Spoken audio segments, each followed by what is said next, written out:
All right, we're Thank you recording. and I'm glad that you're ahead of me on technology. We are recording. Oh, cool. Okay. Hi, everyone. How you doing? My name is Linda. Here at December 7th, 2018, Jarrett Krebs, of course, in Miracles Audio Book Club. We're going to talk about 3 or 4 videos that Maria picked out and give our insight on it. So, shall I start, or? If the videos they were talking about when you dream, either get you hear something from the Holy Spirit, or most likely it's your ego. I mean, my best advice, you just have to really do it while you're awake. Just do a meditation with the Holy Spirit and think it the dream through again. And that's if you're able to, if you can remember the dream, okay? I mean, if you don't remember the dream, then just play it by ear.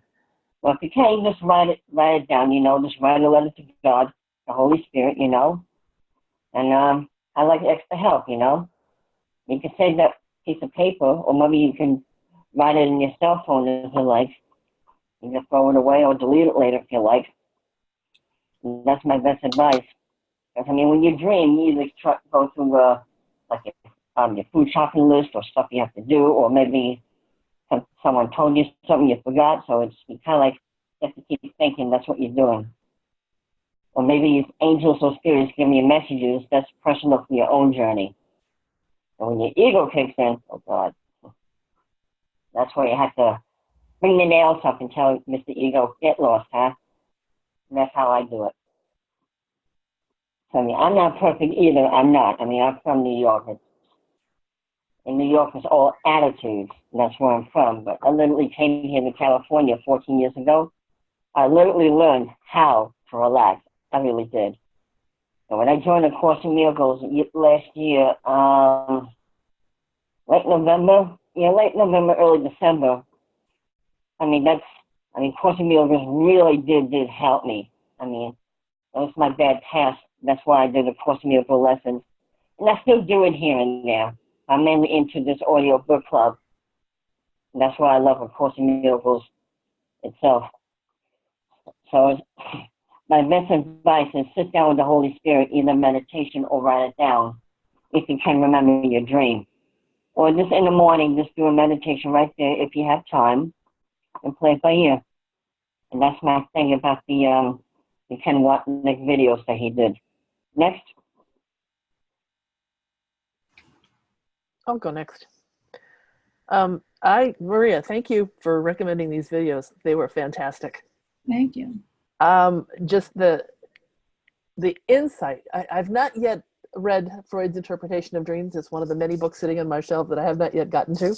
But the fact, and I do know a little bit about Freud's theories and things. And when Ken used the comparison between Freud and A Course in Miracles, so many things, just little light bulbs went on, and the whole idea that the purpose of a dream is to keep us asleep, to keep us from waking up. And, the example that he used of the phone ringing, and so when the phone rings in the real world, you incorporate it into the dream to be used as a mechanism to not have to wake up. To use a funny analogy, what happens to me, frequently, being 66 years old, you can't sleep through the night without having to get up to go to the bathroom, right? So night after night after night, I am having dreams about searching for bathrooms because I'm trying to keep from waking up to have to go to the bathroom. So then, and so thinking about our physical dreams in this world and then relating it to A Course in Miracles and the fact that we've created this illusionary dream world, where the ego has taken charge and convinced us that this world, the worldly dream, is the reality, and that the separation is the reality. Then everything that we encounter that the ego keeps throwing at us is just more fodder for us to bring into the dream to reinforce the fact that this is real, and to keep us from waking up to that reality of the unity and the oneness. So I love the fact that this helped clarify that idea, and I think, because so much of A Course in Miracles is abstract, and or at least for me, my brain thinks it gets it, but then when I try and turn around and explain what it means, I'm like going, okay, I think I understand, but how do I explain it? And this idea of of incorporating things from the real world into our dreams to keep us from waking up was just fantastic. I mean, that was really quite amazing. And what else did I write down here?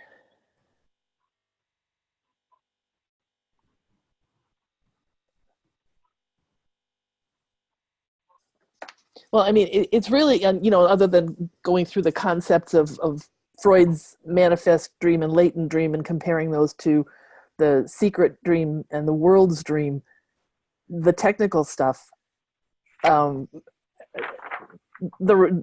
bottom line of all three of them was just different ways of expressing things to help us understand more and more how the ego works to keep us from waking up to reality, and helping us or keeping us from understanding that we do have the ability to choose again and to choose the Holy Spirit. And, if we wake up to that and we actually do it, then our whole life does change. And the thing is so interesting too, is that, at least for me, again, periodically I'm able to do that, but I fall back asleep. I fall back into the dreams again. So it's not like it's an all or nothing thing. So there are moments of clarity and moments of being what I would consider to be awake, but then 5 minutes later I'm back back sleeping, and the dream is incorporating the illusions into the dream to keep me from getting up to go to the bathroom. So that's my 2 cents. Okay, I'll go next. I have been writing and interpreting my dreams for years, and consider many aspects of the dream. But the first video, it was like, wow, there is a motivation for dreaming. That was like mind-blowing, really. And it provided a lot for me. I have to say that. And all the theory and all of that Freud said about dreams, I really, really enjoy that. In video number 2, basically what I got is the dream in which we live is a dream of convenience, in which we take the oneness of God and we bring it back into our dream, ego dream of duality. So that dreams of convenience, and it was such a clear idea. I think I agree with you, Stana. I think I came out of these videos with a lot of concepts and ideas made very, very clear to me. But something that I take from video number 2 is when he said, you have to atone for nothing. You have to only awaken from the dream. I thought that was really priceless for me. And video number 3 is we bring the light into the darkness. And how long we have been doing this is like just bringing Jesus, the Holy Spirit, even the Course in Miracles into the dream, then expecting them to solve our illusory dreams. This thing about bringing, we bring Jesus and the Holy Spirit and even the Course from the beginning into the dream, into the world of bodies, of illusory problems where they are. And then we ask Jesus to solve the illusory problems. So rather than they being the instruments to awaken us from the dream, they are turned into instruments to make the dream real by helping us making it better. I was like, I really saw myself, when I asked for anything, I thought, Oh my God, that's what I am doing. And then there is one line that I let me see if I can find it because it was really, now, where are you?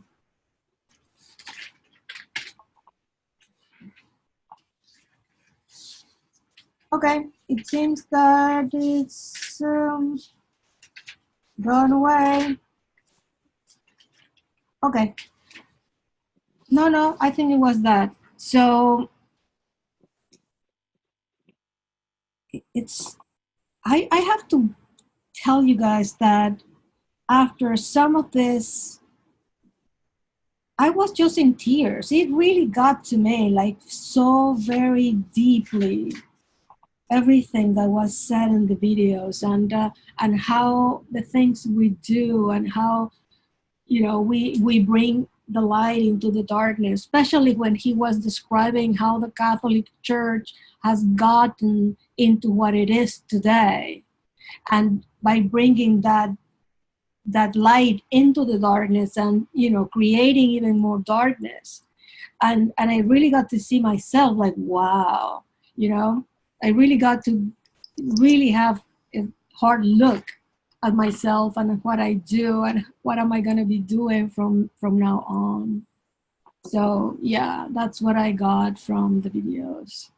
Yeah, I found that part about the, you know, bringing the darkness or the light into the darkness, and this talking about how the organized religions have corrupted the message of Jesus to be so powerful, Yeah. because it's, you know, it's taking, instead of the true message of Jesus, which is the oneness and the fact that he's not the son, he's not the son, we're all the son. Yeah. You know, but then pulling him and his message into the darkness, the lightness of what he's bringing, and pulling it down into the darkness, and so twisting it, Yeah. that it's so mind-boggling that you can take kind of the same concepts of suffering and, you know, and just twist them and make them the complete opposite. Yeah. And I had always looked at it, even though I had heard that you have to bring the darkness to the light, you can't bring the light to the darkness, I never quite understood it in the same way that I do now after seeing this. Yeah. You know, because for me, it's always been, okay, the idea that in this world is the opposite. So if I walk into a dark room and I turn on a light, I've brought the light to the darkness, and now suddenly the room is lit. But that's part of the illusion. It's really the other way around. And that opened up a whole bunch for me too. So yeah, these were great.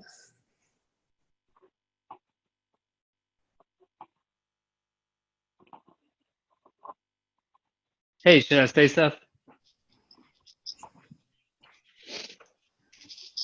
You guys all did great. I will just echo a few things that other people said, which are basically that, you know, we've heard in other videos this conversation about how if you think that it's hard to believe that we are not really in this world because it feels so real, well, doesn't a dream feel real?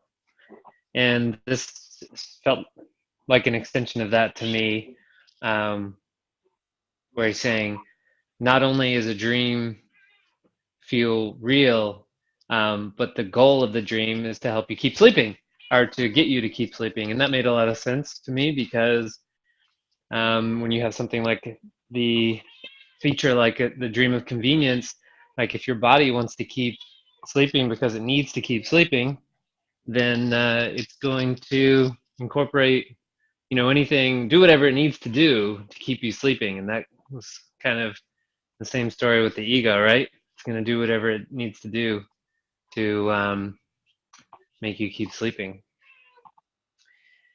Yeah, so the purpose of dreaming is to fulfill the wish of remaining asleep. And the dream of sin, guilt, and fear is to ensure that we never change our minds, that separation was a mistake and atonement is the only sane choice. Yeah, so it wants to sort of like keep those things hidden from us, right? And the dream of convenience, something that comes from the right mind that would remind us of our connection with our source, but our dualistic self tries to weave it into the dream. And this is why Christianity is involved into a religion of persecution, by bringing the light into the dark, right? So instead of us bringing the darkness to the light, we try to bring the light into the dark. I don't know. I was looking for more examples of dreams of convenience, but I don't remember any. Oh, this course. This course is a call from outside the dream. I guess that's the best example. And I guess we remember from Gary Renard's book that there's this fear that A Course in Miracles will be integrated into the dream and will end up, going down the same path of Christianity. You cannot integrate the love of God with this world, but you can bring this world to the reflection of love's presence in our minds. That's what I got, guys. Oh.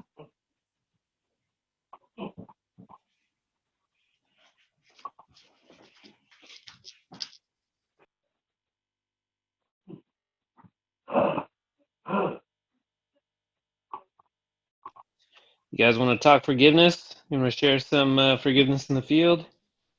Okay. Yeah, I want to share something about forgiveness. Last night I got this email from a woman that manages an apartment that I have in my country, and I was getting upset by something the tenant had done, and I knew that I had to forgive, so I forgave the tenant.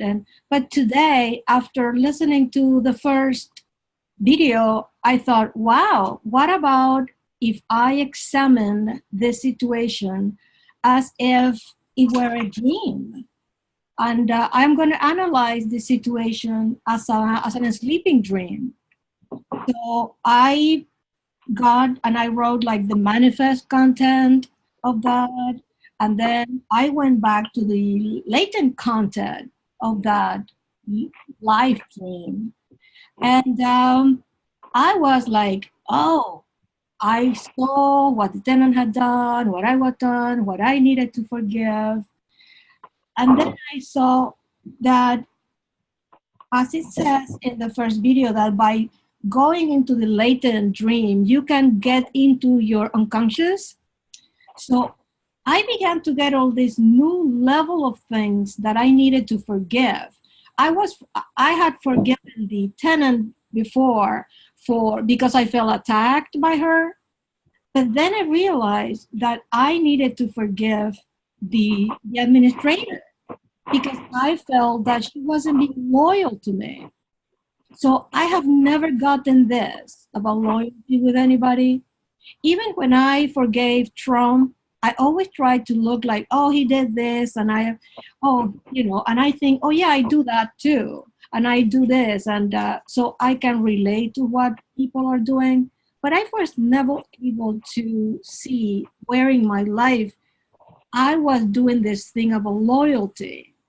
So by examining the dream in this way, my life dream, as if it were my sleeping dream, I was able to get really, really deep into what was it there in the first place. And I was able to forgive stuff that I had no idea was there. So I was happy because I was able to forgive at a deeper level that I had no idea, that for something that I had no idea it was there. So yeah, that was my experience.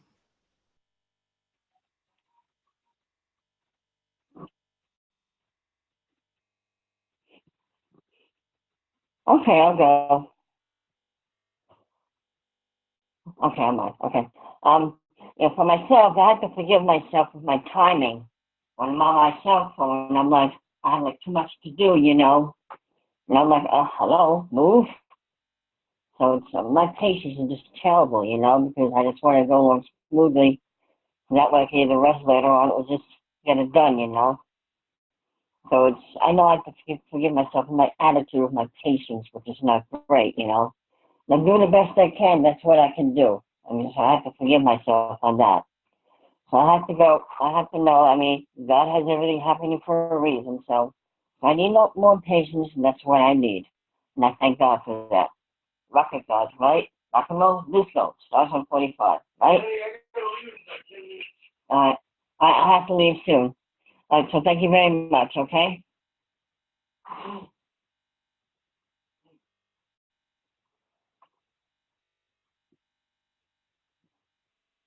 So All right. can, Yeah, no problem. I can take over. So, who else wants to share some forgiveness in the field? Well, I've been actually a recluse for the last 2 weeks and haven't even left my house, so haven't had interaction with many people other than online, and haven't really had anything that's brought up instances where something needed to be forgiven that although Linda mentioned, or sorry, Maria, you mentioned forgiving Trump. God bless you, because I certainly haven't been able to get there yet. You know, and every day when I listen to the news, I have to rail myself back and say, this too shall pass, this too shall pass, and just pray that there isn't too much damage done before it happens. But so I really don't have an example of forgiveness other than, like Linda was saying, there's lots of things to forgive myself for. My tendency to procrastinate is worse than ever. So I have stacks of books that I plan to read and things that I'm planning to do with projects that another day goes by and nothing gets done. But I think the biggest thing is learning not to beat myself up for that, because beating myself up for it doesn't solve the problem. It just makes me less inclined to actually do it. So that's about it. Yeah, well, thanks for sharing that. I mean, I think sometimes it's hard in the moment even to think of something, especially if you forgave it. You might have forgotten about it already. Those things I've noticed stick around less time. Anyway, I'll go last. So, my forgiveness in the field. I had a moment this week when I felt attacked and I felt like I needed to defend myself. And it was because someone online posted basically the story of my life. Like every once a month, someone online is mean to me. That's kind of it. Or that's how it feels. And I have a judgment about it. So this person actually posted something about an article that I wrote, and not only did they say that it was wrong and bad, but it seemed to be making a personal attack on me. And so I responded, and tried to be as diplomatic as possible. But the important thing is that before I did anything, I gave it some time so that I could pause and reflect and forgive. And it kept coming up for me, even today. I think it came up for me again. And this is a person that is in all the groups that I'm in, and so I see them online all the time, and I don't really want to ostracize them or do anything weird. So just giving me more opportunities to forgive, and I don't know, I feel good about it. That's my forgiveness in the field. And this cat keeps trying to hang up the phone. All right, you guys, so I don't know what we're doing next week. I think someone already has agreed to choose the videos for the next week. Is that true, or we need to pick someone? I think we need to pick someone. Okay. I don't know. I haven't gone in a while. Does anyone want to volunteer?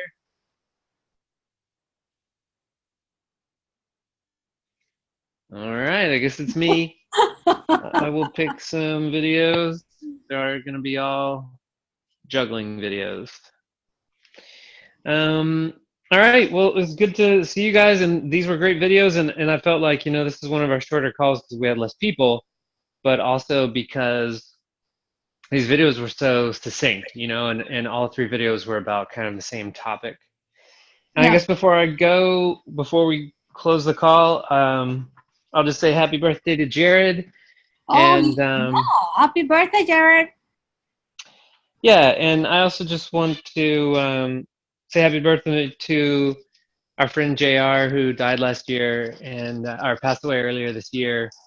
And we talked about this a while back. I'm pretty sure it was earlier this year. I'm kind of forgetting now, but I just noticed on the calendar that his birthday is tomorrow. So it seems sort of auspicious that JR's birthday is today, his is tomorrow.